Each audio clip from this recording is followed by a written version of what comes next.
ચલો વિદ્યાર્થી મિત્રો, સ્વાધ્યાય 9.1 દાખલા નંબર 5 જોયો. દાખલા નંબર 6 જોશું મિત્રો આજે. તો દાખલા નંબર 6 ની રકમ જોતા એવું લાગે કે બહુ રકમ મોટી છે ને હવે આ દાખલો આપણી કીધે થશે નહીં.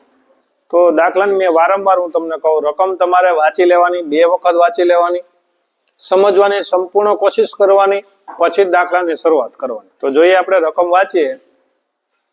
1.5 મીટર ઊંચો એક છોકરો હે, એટલે કે 5.5 ફૂટ કે 5.5 ફૂટનો, બરાબર છે. એ છોકરો 30 મીટર ઊંચી ઇમારત છે.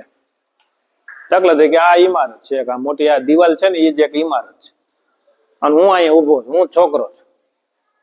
હવે જોજો તમે, એટલે સમજાઈ જાય. હું આ છોકરો છું અને આ દિવાલ છે ને ઇમારત છે. હવે હું થાય એ જો, મને તમારે ધ્યાનમાં રાખવાનું. હું છોકરો અને આ જે દિવાલ જે છે ને એ ઇમારત છે, 30 મીટર ઊંચી છે. કેટલી છે? વાસ્તવમાં અત્યારે 30 મીટર નથી, પણ માની લેવાનું કે 30 મીટર ઊંચી છે.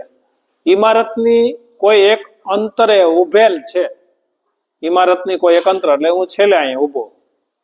જ્યારે તે ઇમારત તરફ ચાલવાનું શરૂ કરે છે ત્યારે કેટલા સમય પછી તેને આંખથી ઇમારતની ટોચના ઉત્સેચકોણનું માપ 30 થી વધીને 60 થાય છે.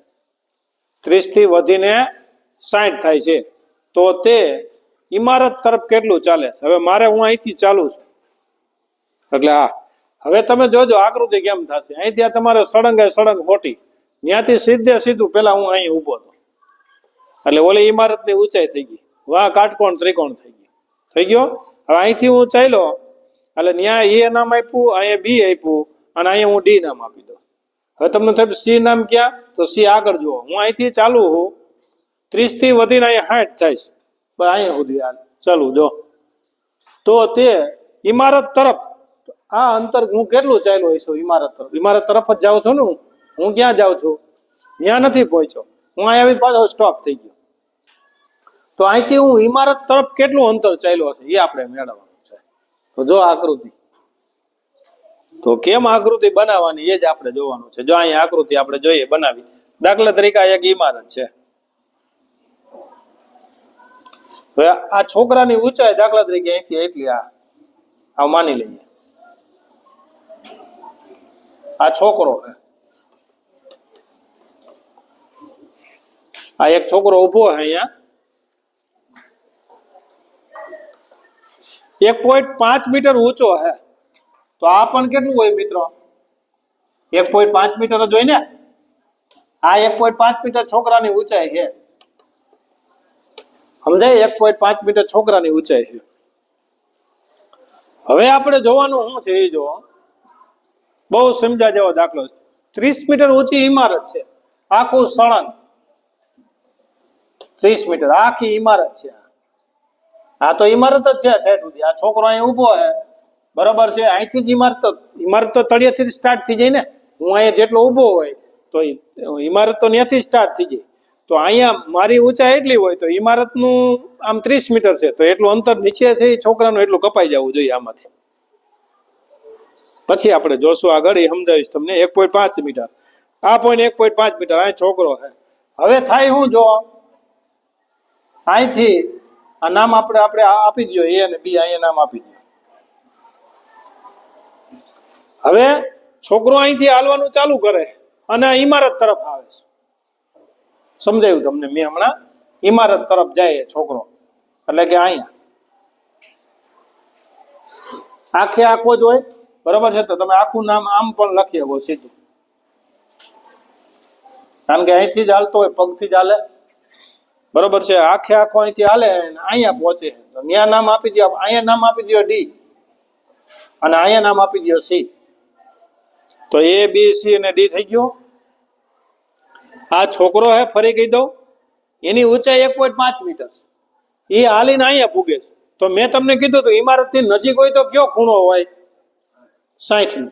તો તમને આ 60 નો ખૂણો બનશે. અને દૂર હોય તો ભૂલ નથી થતી ને, ફરી કીધું છું. ઇમારતથી નજીક હોય તો મોટો ખૂણો, અને ઇમારતથી દૂર હોય તો નાનો ખૂણો. જો આ મેં તમને એટલે ત્યારે પણ ઇન્ટ્રોડક્શન વિડીયોની અંદર સમજાવેલું છે કે 30 ક્યાં મૂકવાનું, 60 ક્યાં મૂકવાનું. હવે આ 30 થી સ્ટાર્ટ કરે એવું, પણ અહીંયા એવું જ કીધું જો ઉત્સર્જકનું માપ 30 થી વધીને અહીંથી વધીને 60 થાય છે, તો તે ઇમારત તરફ કેટલું અંતર ચાલ્યું હોય છે આ આપણે મેળવવાનું છે. અહીંથી હાલવાનું ચાલુ કરે છે અને જાય છે કઈ બાજુ? ઇમારત તરફ. આ ભાઈ અહીંથી આ કેટલું અંતર કાપ્યું છે? હવે તમને ખબર પડવી જવી જોઈએ કે મારે પેલા પ્રથમ તો શું મેળવવાનું છે. તો પેલા પ્રથમ તો તમારે જો આંખથી કીધું છે બટા, આંખથી ઇમારતની ટોચ, તો આંખ તો અહીંયા જ હોય, અહીંયા તો ન હોય, ત્યાં તો પગ હોય, તો ત્યાંથી તો જોવાય નહીં, દ્રષ્ટિ આમ થાય. તો પેલા તમે આ બાદ કરો આમાંથી, એટલે ઇમારતની ઊંચાઈ મળી જાય. તો ઇમારતની ઊંચાઈ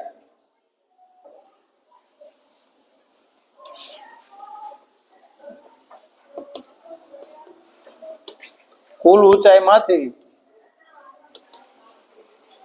છોકરાની ઊંચાઈ બાદ કરી નાખો. હાલો 30 મીટર છે ને કુલ, એમાંથી છોકરો 1.5 મીટરનો છે, એટલે આ કેટલા વધશે? 28.5 મીટર. આ પેલું કામ આ તમારે કરવું જ પડશે. એટલે હવે 28.5 ગણવાનો અહીંયા સુધીમાં.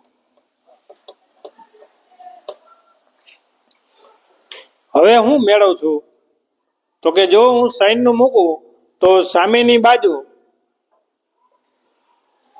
અને કર્ણ, તો કર્ણ આપણે જોતો નથી, કર્ણ આપણે જોતો નથી. અને જો પેલા હું આ મેળવું સાઈન 60, આ મેળવું તો મને આખું મળશે. સાઈન 30 બરાબર સામેની બાજુ છેદમાં પાસેની બાજુ, એટલે મને મળશે બીડી મળશે. મને શું મળશે? બીડી. અને મારે જોઈએ છે સીડી જોઈએ. આ સમજાવવું પેલા જોઈએ. હવે બીજો દાખલો મારે એ કરવો પડશે કે હું સાઈન 60 સામેની બાજુ છેદમાં પાસેની બાજુ એટલી મળશે. અને પેલા જવાબમાં મને શું મળ્યું હતું? શું મળ્યું હતું? મને બીડી મળ્યું હતું. શું મળ્યું હતું? બીડી. બીજા જવાબમાં મને શું મળશે? બીસી મળશે. પછી બીડી માંથી હું બીસી બાદ કરું તો શું વધશે? એ મારો જવાબ હશે. આ એકલી સમજણ પેલા હોવી જોઈએ. તો ચાલો જોઈએ. એ બી આપને ખબર થઈ ગયું હવે કે એ બી તો 30 મીટર છે જ, પણ આપણે 30 નથી લેવાનું, 28.5 મીટર. તો ત્રિકોણ ડાયરેક્ટ જ લઈએ. ત્રિકોણ ABD માં, ત્રિકોણ ABD માં ખૂણો B 90 અને ખૂણો D કેટલાનો? 30 નો. હલો બોલો તો ઝડપથી. સાઈન નહીં, સામેની બાજુ છેદમાં તો tan નું સૂત્ર, તો tan થીટા બરાબર સાબા છેદમાં પાબા. થીટાની જગ્યાએ મિત્રો કેટલા મૂકવો? 30. હાલો સામેની બાજુ એટલે AB, એટલે વાં સુધી આંખથી કીધું છે, ફરી કહી દઉં છું, આંખ એટલે અહીંયા આંખ હોય, એટલે આપણે આ જોઈએ. આ એટલું આ જોતું, અહીં નામ આપણે આપ્યું નથી, પણ આપણે માની લેવાનું કે આપણે આ જ છે અહીંયા. અને તમે નામ અહીંયા બદલે અહીંયા લખી શકો, તો પણ અહીંયા ખૂણા બનાવવાના છે. આ તો છોકરાની ઊંચાઈ બતાવવા માટે બતાવ્યું, બાકી આપણે અહીંયા એટલું જ અંતર જોઈએ આંખથી. અહીંયા પગ છે, અહીંયા આંખ છે, એટલે હવે જોજો, એ પછી સમજવામાં ધ્યાન રાખવું પડે. સામેની બાજુ એટલે આપણે AB જ લઈએ અત્યારે, નકર AB ખરેખર 30 મીટર છે. તો AB બરાબર, નકર તમે લખવું હોય તો લખી શકો ABCDEF, તો બહુ લાંબુ થશે. અને આપણે સમજવા માટે તમારે લખવું હોય તો અહીંયા લખો B, અહીંયા C અને અહીંયા D, તો અહીંયા E, અહીંયા F અને અહીંયા G. હવે AB તમે લખી શકો આરામથી, કારણ કે AE બરાબર 30 મીટર, અહીંયા AE બરાબર 30 મીટર અને AB બરાબર 28.5 મીટર. હવે ખૂણો D થઈ ગયો સામેની બાજુ. AB ના છેદમાં ચાલો આખું તો કે BD, પાસેની બાજુ એટલે BD, પાસેની બાજુ એટલે હાલો tan 30 ની કિંમત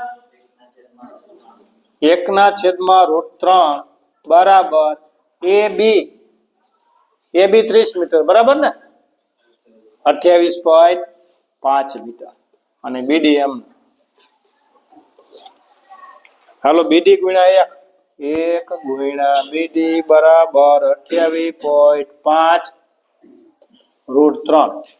હવે 1 ને પૂરું થઈ ગયું, બીડી તમને એ જ મળ્યું 28.5 √3. √3 ની કિંમત કઈ નથી કીધું. હવે અહીંયા છેદમાં નથી હો, એટલે જોજો, છેદમાં હોત ને તો તમારે ફેરફાર કરવો પડે, છેદમાં નથી. હાલો બીડી મળી ગઈ. હવે ત્રિકોણ પાછો એ જ ત્રિકોણ, એ જ ABC માં ખૂણો B 90 અને હવે ખૂણો C કેટલો મળશે? 60. અને અહીંયા આપને D 30, વહાં C 60. હાલો લખાવો તો ઝડપથી.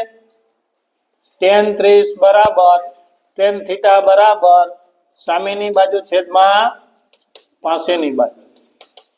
હાલો થીટાની જગ્યાએ કેટલા મૂકવો? 30 લેવાઈ ગયા, 60 બરાબર સામેની બાજુ 60 ની સામેની બાજુ એ બી જ થશે, અને પાસેની બાજુ કઈ થશે?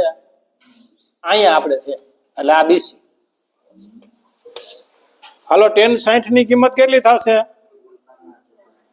√3 બરાબર છે. તો √60 √3 બરાબર AB એટલે 28.5 અને છેદની અંદર BC એમનો હવે અહીંયા કઈ ન હોય, છેદમાં 1 કરી શકો તો BC બરાબર √3 ગુણ્યા BC બરાબર 28.5 ગુણ્યા 1 નો લખો તો કઈ. હવે √3 છે એ છેદમાં જશે તો BC બરાબર 28.5 છેદમાં √3. છેદમાં √3 આવ્યું મિત્રો, હોવું ના જોઈએ. તો BC બરાબર 28.5 છેદમાં √3, અંશમાં પણ 3 અને છેદની અંદર પણ 3 વડે ગુણ.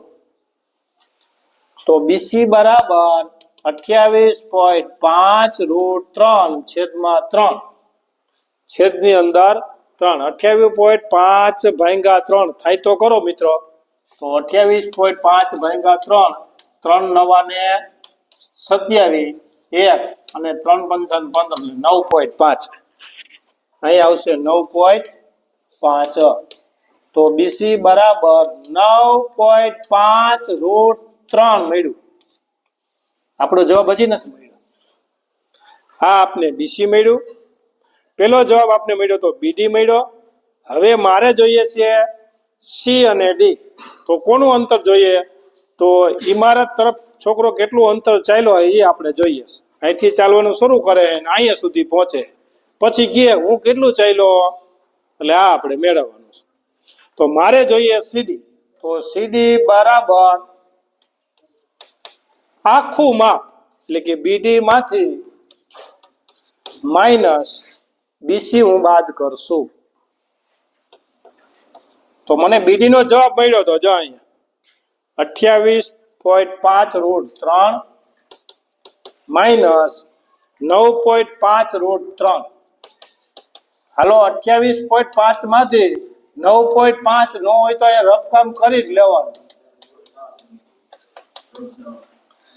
√3 18 માં ન જાય તો 9, 1 એટલે પૂરા 9 પૂરા, સોરી 19 પૂરા, એટલે 19 √3 28.5 છેદમાં 9.5 બાદ કરવાનું, એટલે અહીંયા √3 છે. 28.5 √3 માંથી 9.5 રૂટ બાદ કરો એટલે તમારા વધશે 19 √3. તો છોકરો કેટલું અંતર ચાલ્યો હશે? તો 19 √3 અંતર ચાલ્યો